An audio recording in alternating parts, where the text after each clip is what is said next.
The young United States of America faced many challenges in the early 1800s. One of the biggest problems was its relationship with Great Britain.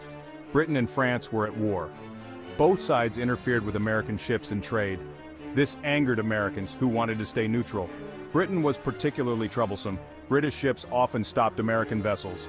They would board these ships and force American sailors to join the British Navy.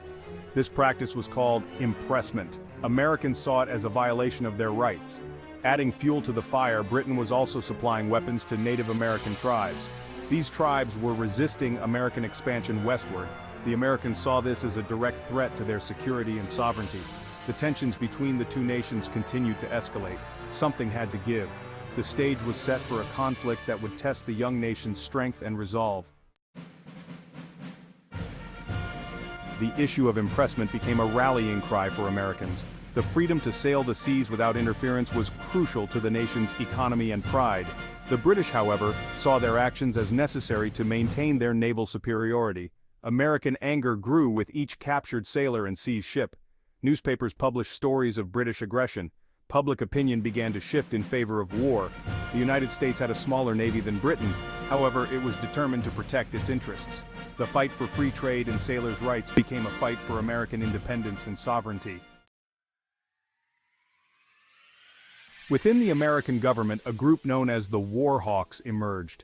Led by figures like Henry Clay and John C. Calhoun, they strongly advocated for war against Britain. The War Hawks were primarily from southern and western states. They were angered by British interference with American expansion and trade. They argued that war was the only way to defend American honor and secure its future.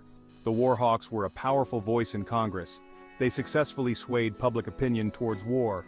Despite opposition from some quarters, President James Madison ultimately agreed with the War Hawks. In June 1812, the United States declared war on Great Britain. The young nation was once again at war with its former colonial master. The War of 1812 began with a series of setbacks for the United States. The American army was ill-prepared for a major conflict.